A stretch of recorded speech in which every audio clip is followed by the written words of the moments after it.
So I'm starting my critique of the Quran to go along with my critique of the Bible, which you should totally buy. It's awesome. Now available in stores.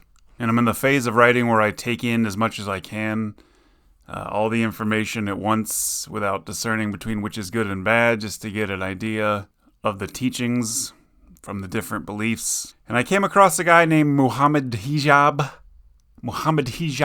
who immediately struck me as intellectually dishonest, partly because he seems to edit all the comments under his YouTube videos, and partly just because he seems to purposely miss the point. And I don't know if it's because he's dishonest or just stupid. I came across one video in particular where he seemed to completely miss the point for 21 straight minutes, and I thought I'd break it down just in case I was the one not getting it. I don't know, I'd make a video and maybe it's my fault. But anyway, let's get into it. Look, the argument really is simple, yeah? It's a beautifully simple argument. I'm saying that the universe is very complex. That if you look at the properties of the universe, as documented by theistic and atheistic cosmologists, they refer to a fine-tuning of the universe. So I've quoted you before, as I said. Uh-oh, what's it gonna be? Irreducible complexity, argument from design, argument from ignorance, argument from incredulity. Let's see. Stephen Hawkins in A Brief History of Time. Appeal to authority. The appeal to authority fallacy. This one is tricky because it sounds logical at first. An appeal to authority is the idea that an expert in a specific field is correct simply because they are an expert in that field. While it certainly increases the likelihood that that person is correct, it doesn't necessarily mean that they are. There are plenty of doctors out there who will recommend essential oils and coffee enemas. There are plenty of biologists, geologists, and geneticists who believe everything was created 6,000 years ago. An example of this would be, what do you mean context? It clearly says right here in Numbers 31:17-18 that God wants his people to kill everyone and keep the virgin women as sex slaves. Well, Bishop Fingers McDiddles is a biblical scholar with a PhD in biblical studies, and I'll take his word over some guy on YouTube. He calls it fine-tuning. And I talked about Martin Rees. Appeal to authority. 6 numbers. And I want you to just one more time think about this. He details 6 numbers. All of these numbers, he says, describe, the reality of the universe. These numbers are massive. I mean, they have so many digits.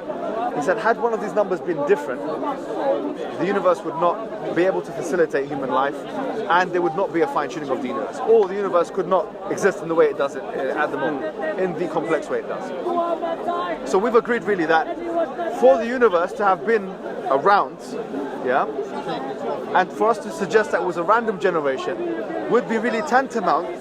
The probability of this is 0. Okay. The probability of 0.0, like so many digits, and then maybe 1. So this is the point that Hijab fails to comprehend throughout the entire video. His argument is if any of the cosmological constants were even slightly off, something about for the universe to be around, we wouldn't exist. But the atheist explains right away why that's not an argument. You said for the universe to be around. I don't think that's the case. I think it's the universe to be around as we understand it and in a situation in which we can survive. Yeah. Okay? That's exactly the point. So what I'm saying is, when I discuss this with atheists, the point I always say is that if we look around and see the intelligent design, then that must, I would say, it must really follow that we say that there must be an intelligent designer. You see what I mean? I do see what you mean, yeah. That's a loaded question fallacy as well as begging the question. A loaded question is a question that presupposes a false or controversial assumption. It is the fallacy of many questions. For instance, asking someone, "Does your wife know you're cheating on her?" presupposes that the person is cheating on their wife. Does the person address the assumption and appear to be dodging the question? Or does the person answer the question and imply that the assumption is factual? Loaded questions are usually followed by pressure to answer yes or no. I don't mean to pick on Fox News, but Bill O'Reilly used to do this all the time. 95% of atheists are registered sex offenders. Why do you think that denying God leads to pedophilia? That's not a real quote, but you weren't sure, were you? Do you know why George Washington wanted the words "So help me God" in the presidential oath? That's a real quote. It was 30 seconds into the first YouTube video I clicked on. His guest, Andrew Seidel, answered the loaded question correctly, not by saying why and allowing the assumption, but by saying, I don't know that he did. O'Reilly then morphed his question into, do you know why Washington peppered his inaugural addresses with references to God? Because he's Bill O'Reilly and accountability is overrated. Here's an example. If God didn't create the universe, who did? It carries the assumption that a who created the universe and not a what or nothing at all. Begging the question. This is often misused to mean raising the question. To ponder the ethics of steroid use in bodybuilding competitions, an industry that openly abuses steroids is not begging the question of whether or not steroids should be allowed. It is raising the question. To beg the question is to assume the conclusion. It is circular reasoning that attempts to support a claim with conclusions that presuppose the claim. We know X is true because X is true. An example of this: God exists. We know this because the Bible is God's word and the Bible says that God exists. I'm kind of running out of fallacies at this point. He's committed them all. You might as well say look around at all of God's creations, which then follows, how can there be God's creations without a God to create them? Just because you see intelligent design does not mean there's an intelligent designer. Assumes that humanity is the point of that design. I would have thought, which isn't like the one that is this. So the point of this universe is human life, which I don't think is supported by the vastness of the rest of the universe. And my point about the probability thing was, in the similar way I said it before, I know the probability is way higher, but a lottery draw, and as you said, the probability is way higher. Any probability of any numbers coming out is infinitesimally small. Yeah. If it were 1 million numbers in the lottery, it would be even smaller. Just because one happened in one draw doesn't mean it wasn't random and it wasn't chance. And I say that I think to say that this is the situation in which humans can exist suggests that humans is the point, which I think is an assumption. Right. No. So that was a very clear explanation of the flaw of this argument. Hijab seems to think that the purpose of the universe is to create human life, and because it does, it's so improbable that it can't have happened by chance. He's not understanding that we are just one of almost infinite possibilities that could have happened. Here's an example from my book that you should totally buy and just get on Amazon.com or whatever.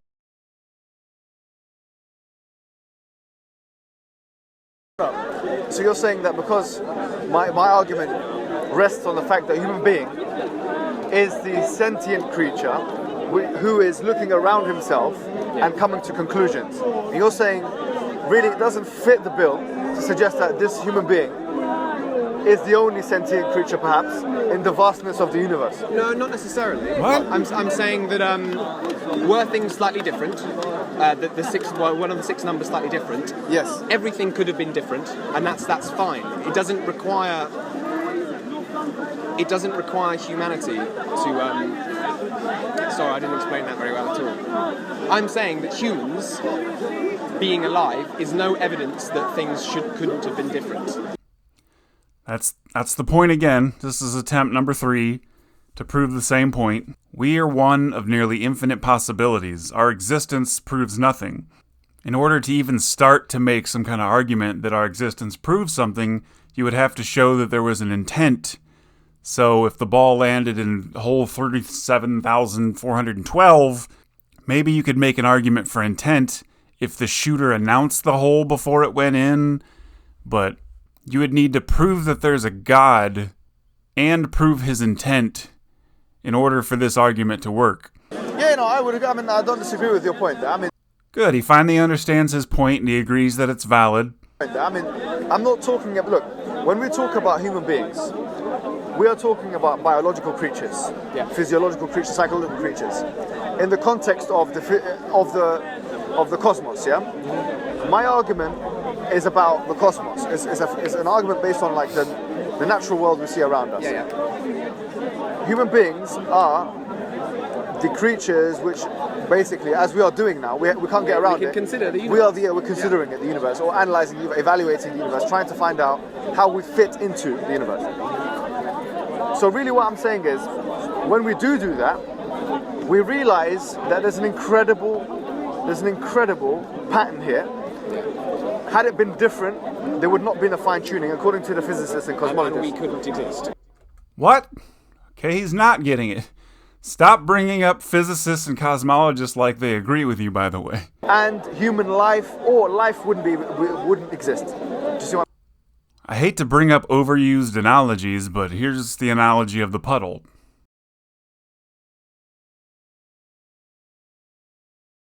I don't think that doesn't necessarily follow. I think human life wouldn't exist. Well, any life. I don't think that necessarily follows. Go on. There's no reason to think that there aren't many other probabilities. That's not what I'm saying, by the way. These are the references. I mean, these are the physicists that you're referencing. I realise that. I think our life could not exist as it is now, but I think there's no reason to suggest that life is the point of the universe, and that there might be many other probabilities where things are different, in which other things could happen. The whole universe could be different. Just because it happened this way is not evidence to suggest that someone chose this way. No. Right, it could have happened any other way. The fact that it happened this way proves nothing. Human life is not the point of the universe. Human life is a byproduct of the universe. Well, it happened this way, and this way facilitated human life. Yeah. Had it not happened this way, yes, human life wouldn't be facilitated. So what I'm saying, had the numbers been different, we wouldn't be around to talk about this. Yeah. So the fact that you've got such a probability that suggests that the universe couldn't be in a random generation is really an evidence. It's a testament to the reality that the universe could not have been a random generation. Do you see what I mean? I see what you're saying, but I would reject it for the same reason, because you're saying that if things were otherwise, we wouldn't exist. We do exist, therefore someone tuned those conditions. Something designed those conditions. Alright, good. The atheist is trying to steelman his argument now, because after 4 attempts to explain himself, maybe the atheist is getting it wrong. How about we try to state Hijab's argument and see maybe we're getting it wrong somewhere? Yeah. So I'm saying that the universe. One more time. So say that one more time. So you're saying. So my understanding of what you said is that if everything were different, then we couldn't exist. Yes. Because we do exist, it suggests an intelligent tuning of those circumstances. No. What? Let me just tweak the argument. Not because we do exist, because the conditions, the conditions in the cosmos allowed humans to exist. Right. Which is a little bit different. So we don't need to exist, right? But the conditions were such that it can facilitate human beings living on planet Earth or any other planet. Do you see what I mean? That's an even worse argument than the one that the atheist gave you credit for. So it's not that we exist, it's that, we could exist because the conditions were right. So in Hijab's revised argument, God didn't create human beings, he just set up a situation where we might exist. So we're not special at all. I mean, his original argument could have been taken to be like, well, there's potatoes here, therefore a gardener or a farmer must have planted them here, because how else would the potatoes get here? Which was bad anyway, but his new argument is there's potatoes here because sunlight exists and soil, therefore someone must have put the sunlight and soil there? Yeah. So that is what I'm talking about. So I'm not talking here about the philosophical reality of human being. I'm talking about the physical reality of the universe. You see what I mean? Yeah. So this argument is strictly a mathematics / physics argument, you could say. Yeah. Looking at nature around you and deducing that it's probabilistically almost, as we said, impossible for this to be a random generation. And you agreed with that? No, not necessarily. I think this is one result of a million different probabilities, more than a million different probabilities of those 6 numbers. So you were talking about multiverse theory? No, not again. What? No, multiverse theory. You see what I'm saying? He's either purposely intellectually dishonest or just really stupid, and I can't figure out which one it is. Nothing said, He comes off as someone who has heard big words before that have been used by smarter people, and so he's trying to use them, but he doesn't know how. You haven't provided any proof for your argument. That's a strawman theory. You're strawmanning me. No, I'm just saying you either have proof or you don't have proof. That's a false dichotomy. Proof cannot exist and not exist. You see what you're saying? See how stupid that sounds? I've never seen someone miss the point so completely. The wall behind me is pink. I don't know why. It was like that when I moved in, and I'm lazy, so it's pink, whatever. But it could have been any other color. I could have moved in, it could have been any shade, any color. Could have been. And when I say it could have been any other color, I don't mean that there are an infinite number of my house where those color walls exist in every one of those houses. It's not a multi-house theory. I'm just saying it could have been. Sorry, I said not again because I said it last time. I don't mean that at all. I mean that, similar to the lottery draw, a lottery draw with a million numbers. Each one of them would be ludicrous. That each universe, there was a million universes? No, I'm saying there's one lottery draw. Okay, with so a million one universe. Numbers. One lottery draw. The probability of it coming out in any order was infinitesimally small. Yes. But that doesn't imply that someone fixed the draw. That just means the probability was... Do you see what I'm saying? Yes. So I get I'm not saying there were a million draws in multiverse. I'm saying a single draw was... Oh, he gets it. Oh, thank God. Finally, he gets it. We just need to switch it to a lottery draw. Probable. So do you want to live your life? Yeah? I mean, really. This is my question, because you seem like a reasonable person, honestly. I like your argument. It makes sense. I like yours. It's one of the better That's ones impossible. Thank you. But it's a very simple argument. What I was saying is... It's just a confusing and misrepresented attempt at the fine-tuning argument. He's just being nice. Is that what I've heard that you just said now is that the universe, yes, really you compared it to a lottery ticket. So the fact that the universe could have been randomly generated the way it is like the same thing as going and basically doing the lottery and getting all your numbers right. But we know, me and you, that the actual probability is... What? Getting all your numbers right? God damn it, I was so sure we had it this time. The improbability of any combination of numbers is the point. Just because human beings ended up with the winning lottery ticket, a seemingly miraculous occurrence, does not prove that someone rigged the lottery for us to win. Some other species could have won. In fact, many other species did win. Does the fact that the conditions were just right for dolphins to exist imply that there was some kind of dolphin god? Or no species could have won the lottery, as shown with the millions of lifeless planets in this very same universe. Much greater than that, yeah? Oh yeah, so I'm saying if it were a lottery draw and there were a million numbers rather than just 6 or 10 or whatever, I don't know. I don't do the lottery. No, but the probability's too small. But you see, you see the point? Yeah. But you're living your life. Yeah. Okay, think about this, please, yeah? You're living your life as an atheist, suggesting that very thing, that there was a big lottery number of a million numbers, not just 12. Yeah? And that someone guessed all of those numbers right. That's tantamount to what you believe in. I guess so, yeah. Yes, okay. So he still hasn't gotten it, doesn't even realize that he hasn't gotten it, isn't aware at all that he isn't close to getting it, and now he's proceeded to give life lessons as though his point was made decisively. Now, do you see that? I'm not sorry, if I may just quickly. Someone guessed. I'm saying that a draw happened. Yes. And so just because the draw, Yes. Hawkins have guessed it. It's 10 times the power 500. Hawkins have guessed it and said the calculation for it is 10 times 500 that being a mistake. Yeah. 10 times 500. Can you imagine to the power of 500. The power of 500. Yeah. I'm saying it. I'm not disagreeing with the possibility. I love this guy. In every video I've watched, there's some random sidekick who's like planted in the audience, and his job is to like pop in randomly with like broken English of things he doesn't quite understand. It's like, hey man, no, big number, million, Earth very complex. Okay. And then just fades back into the shadows. And again, even he doesn't get it. It's not the improbability of the result, it's that any result would be just as improbable. I'm saying it. I'm not disagreeing with Just because you want to say probability. it's a mistake, not because anything else. No, I'm not saying it's a mistake. I'm agreeing that the probability is infinitesimally small, but I'm saying just because it's small doesn't imply that it didn't happen. Just like how one lottery draw doesn't imply. So someone what I'm fixed saying it. is you're admitting that it's so infinitesimally small, but then you're saying that it must have happened anyways. No!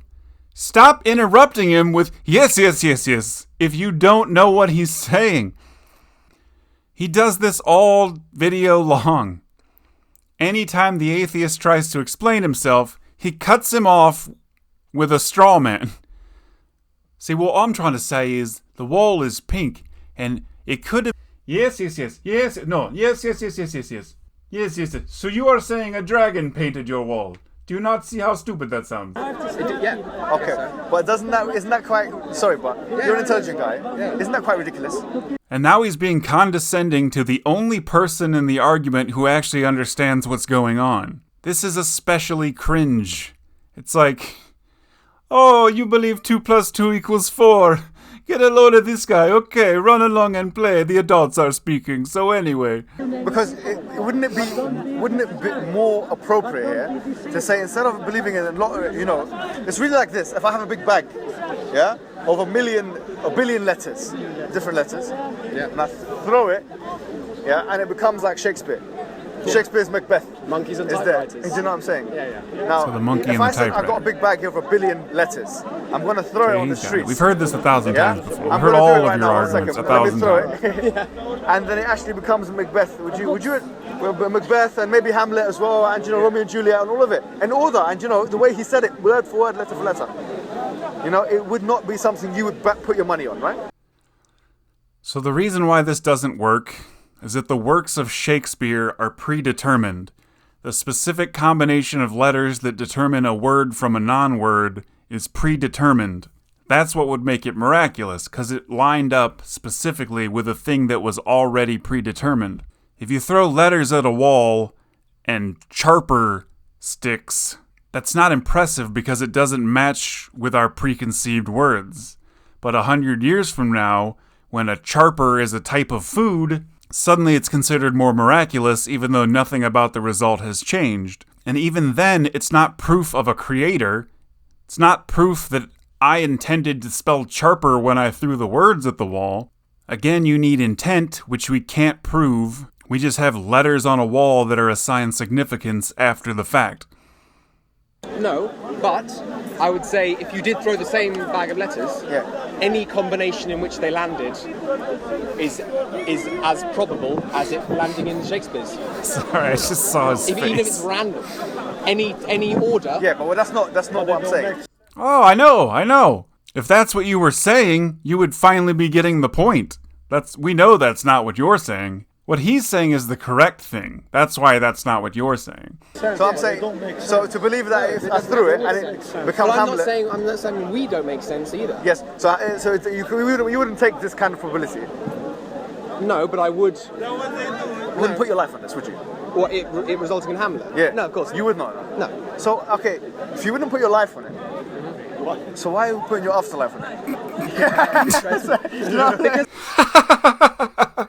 He's still not getting it, and now he thinks himself very clever for saying the catchphrase that he's been waiting this entire time to say. This wasn't a discussion. He wasn't open to consider other people's viewpoints. He was just waiting for his opportunity to throw this catchphrase in so he could be like, aha, gotcha. Like, no, you've missed the whole time. Because what you're doing is you're implying that we are as designed and detailed and complicated as Hamlet. And I reject that idea. I'm saying... As a curves, you mean? And I've just used the probability kind of... Yeah, no. But what I'm saying is when you throw the sack of letters, it's going to land in an order. And each one of those orders is... Makes sense. No, it doesn't make sense, not necessarily. Oh, it can land in a random order. And each one, any order it could land in, the probability is very small. Yes. But it did land in one of them. Just like our universe. Yes. That's not an argument against what I'm saying. Every time. You see what I mean? So if you have 2 of something, and you add 3 more, you get 5 of something. Do you understand? Yes. But what I'm saying is 2 + 3 = toast. Do you understand? You see what I'm saying? No, I don't. 2 plus 3 is not toast. It's 5. We know this. Yes. Two. Yes, but see what I'm saying is toast. Okay? Do you understand? No, do you know why it's not? Tell me. Let me tell you why it's not. All right, good. Clarification. He's going to explain where we're misunderstanding him. Finally gonna get it. If I say to you, look, the lottery numbers are, 12, 15, 9, 6, 4, 5, 6, 8. But then, someone says it could have been 1, 3, 4, 9, 7, 8, 9. And the probability of it being this and this is like this. And so that, yeah, it's the same. But it doesn't mean, I'm not talking about the fact that they've all got the same probabilities. I'm saying, what's the probability of the numbers being this? How is he not laughing in his face right now? I'm not talking about the fact that scenario A and scenario B is the same probability as scenario C. I'm saying, what's the probability of scenario A? Right. Do you see what I'm saying? Yeah. I don't care about the rest of the probability. I'm just talking about one variable here, which is the universe. So it's very small. Fine-tuned. The fact that in the first instance... I love his sidekicks. You see, I'm not talking about 2 plus 2 equals 4. I don't care about that. I'm interested in what is the variable, and that is 2 plus 2 equals 5. You understand? Math. That all of the probabilities were the same of it landing in whatever sequence doesn't negate the fact that the probability is so small of it landing on a particular sequence.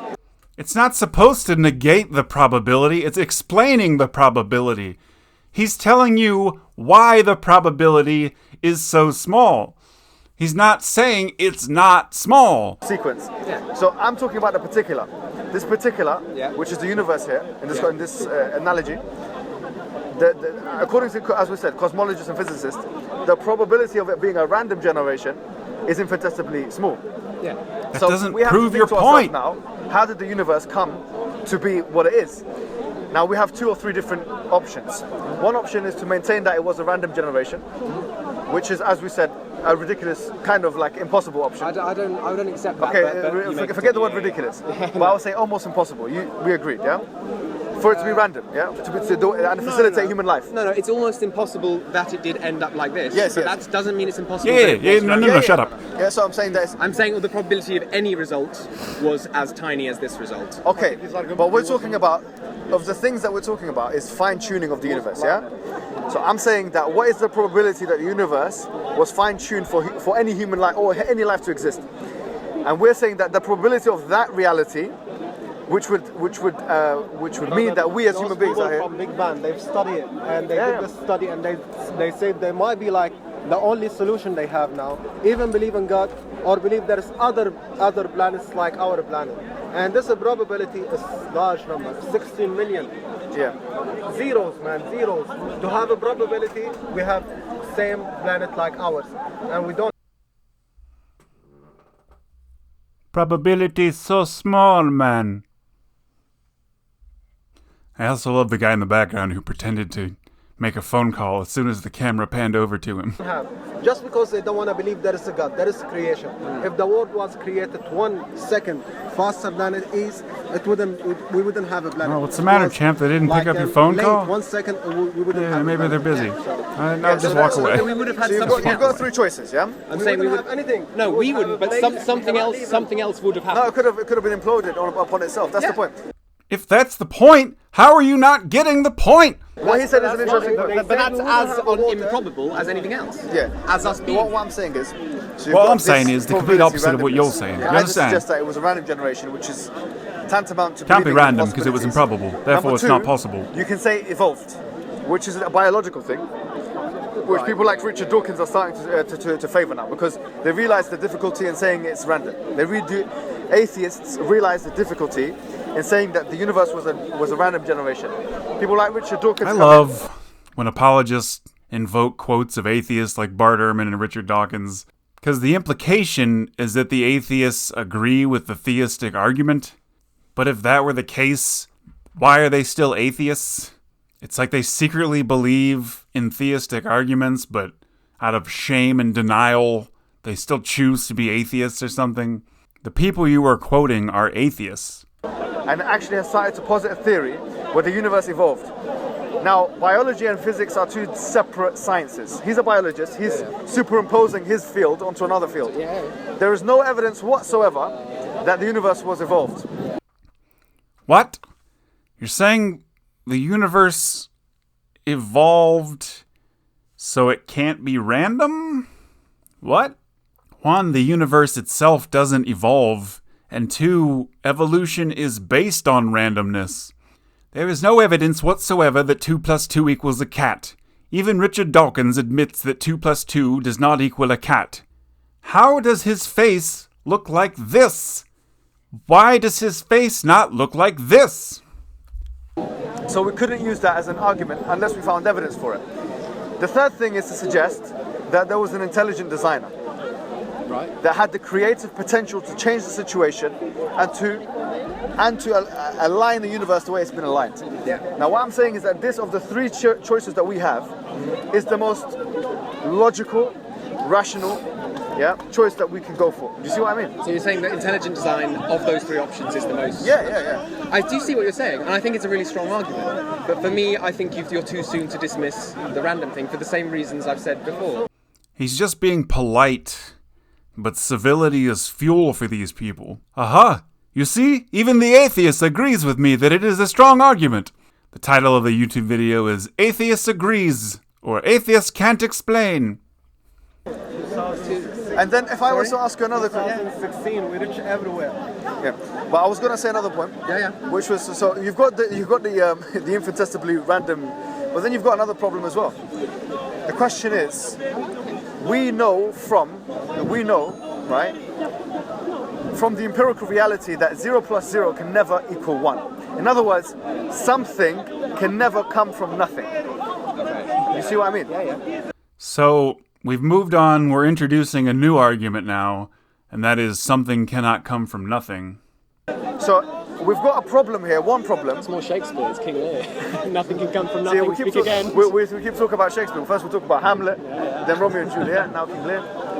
But what I was going to say to you really was 0 + 0 can never equal. The Quran says, in chapter number 52, verse number 36, it says, أَخُلِقُوا مِنْ غَيْرِ شَيْءٍ أَمْ هُمُ الْخَالِقُونَ. Have they been created from nothing? Or are they themselves the creators of themselves? Ooh, sorry, Hijab. That's actually chapter 52, verse 35. In chapter number 52, verse number 36, have they been created from nothing? Or are they themselves the creators of themselves? In chapter number 52, verse number 36. It's a little thing, but Muslims pride themselves on memorizing the entire Quran front to back. They know every word. That's like their whole claim to fame. It's completely authentic because no word was lost. And you just quoted the wrong verse.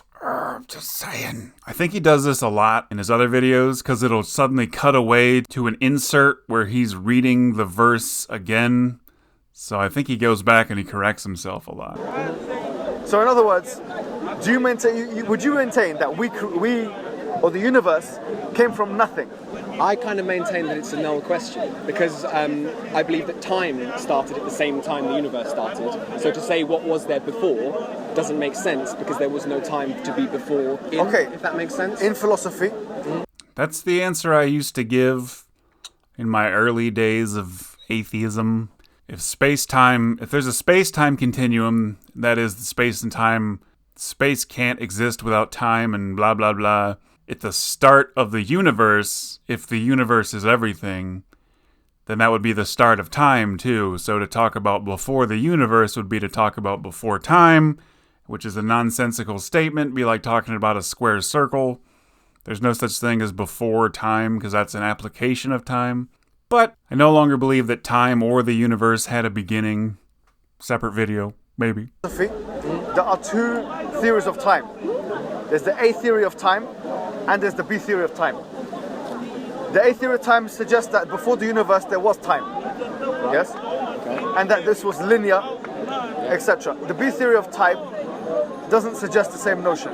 For you to now say that there wasn't time before the universe, what is required from you is evidences. Do you see what I mean? So can you provide? Yeah. So that's not at all what the two theories of time say. Basically, A theory of time is how most people look at time, It's linear. There's points along a line. There's a past, a present, a future. You move along. You move between the points. So you go from the past to the present to the future. You can determine a point along the timeline that's further along, further in the future, blah, blah, blah. Whereas the B theory is more like everything just is, and it's in an eternal state of flux. So like a leaf didn't bloom and then crumble and then fall along a linear timeline. It just changed its state. Basically, think of it like a theory of time. You can step into a river and then step into that same river at a later date. Whereas the B theory of time, you can never step into the same river twice because it's already changed what it is, kind of a thing. Regardless, it has nothing to do with what happened before the Big Bang or the creation of the universe. Again, he's just using terms that he's heard before but doesn't understand. There is a theory that says everything has a reason. Everything in this world has a reason. If this tree went up because of the reason, because of the water, because of the looking after. So he's saying every effect has a cause, basically. Yeah. And So my cause has a reason. This is the first thing you would ask yourself. So my evidence for the idea that time is not linear is that it changes dependent on other things like position in space and speed. yeah, but that's in the context of the universe. Yeah. So we're talking about something which is outside of the context of the universe, which we have no knowledge of. We're talking about something that we have no knowledge of. Is that what you just said? It's like we're talking about this thing that we can't possibly understand. Do you understand? Sorry. Oh, as in before the universe. Yeah. So because we are limited as human beings to the five senses, and empiricism is limited to those five senses. But when you come out of the universe, you've got a completely different context. Would I not say that Which we don't know. nothing that We don't know. So we're limited as human beings to our five senses. We can't possibly know outside of the context of the universe. If you believe that, then you're an agnostic. We can't know. You could have been giving a monologue and you have weakened your argument. You don't need anyone to provide counterpoints. can come from nothing argument is an excellent one. Yes. But does not extend similarly to God. If nothing can, then God created the universe, which is fine, but then where did God come from? It's a nice argument. I was happy that you said that. So that's another one I used to say all the time. All of the cosmological arguments, the premises apply to God as well, but I suppose I understand it now within the context of the Christian argument. It's basically like saying, how can Harry Potter fly? Human beings can't fly.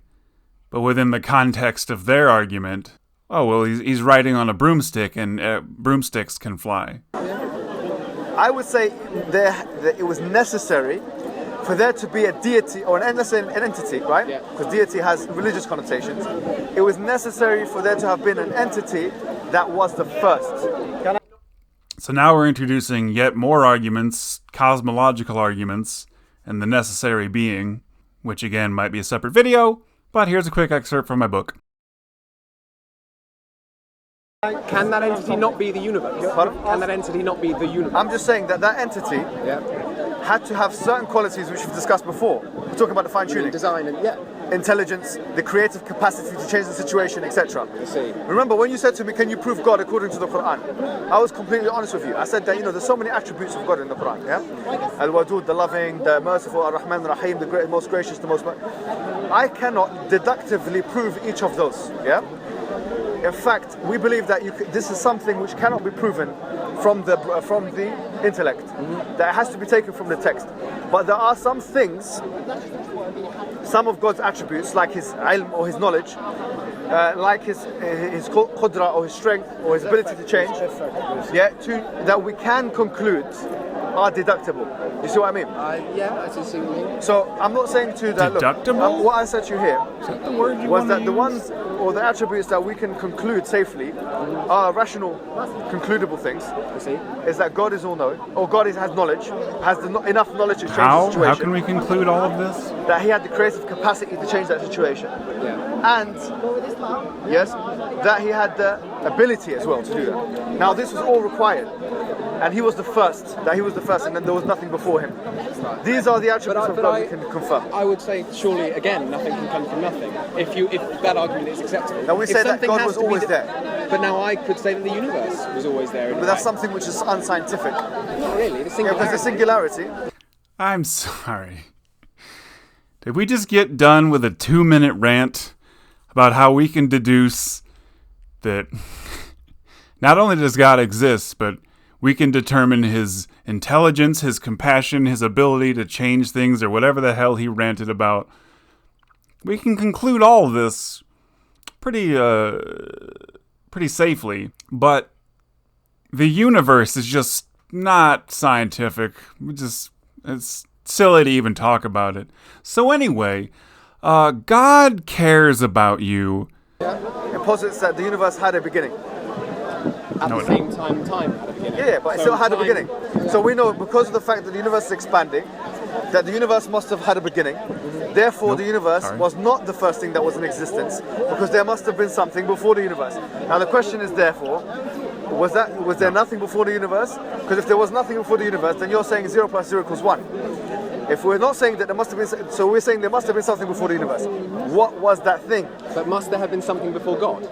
No, we're saying that it's necessarily the case that there had to be an entity with no beginning. That was the first. See, Yes. Universe. I'm very happy to call that the universe. I would call that the universe as well. You call it, God. You're just adding another. you're calling it the universe. Well, I've said to this young man Oliver. I would say the same. I would happily say the same. And I might tag you in if that's right, because I'm cold and I want to go home. Man, thank you. 'Cause it was great. Are you going to think about this? Yeah, Look, yeah, look, I'll tell definitely. you And I'll what. be here next Sunday. Oliver, So think do about let me this know. and do one thing for next Sunday, like a homework. No, do. Read the Quran. And We you actually know, have several in our house. yeah, go read. You know what? I'll tell you where to read as well. Yeah, because it's relates to it. Yeah. Read from chapter 50, 50. Yeah. Yeah, to chapter 57. And then I'll come back and I'll talk And to you come back and talk to me. No, don't read it from chapter 1. Read it from chapter 50 Chapter 50. to chapter 57. That will take you about 15 minutes. Yeah, 20 minutes to read. Thank you very much. So he dismisses him as though he just schooled him. Are you going to think about it? Here's a bit of homework. Maybe you can catch up with me next time. Maybe come back, try again when you're a little more knowledgeable. There were 12 attempts made to explain one simple point, one argument, and he failed to even come close to grasping it. Not even like, yeah, I get it, but I disagree, or I see what you're saying, but how about this? He didn't. It's like he was speaking a different language. You gotta have milk and flour to make brownies. Yeah, but I don't drive. So anyway, I have 3 cats. I don't know, am I alone? Am I alone on this? Maybe I've got a tumor growing in my brain or a stroke. Am I just not getting it? I'm gonna keep watching his videos. The ones I've seen, it's the same thing. It's like he's not listening to the person talking. He's just waiting to use one of his catchphrases. At no point does there actually seem to be a conversation happening.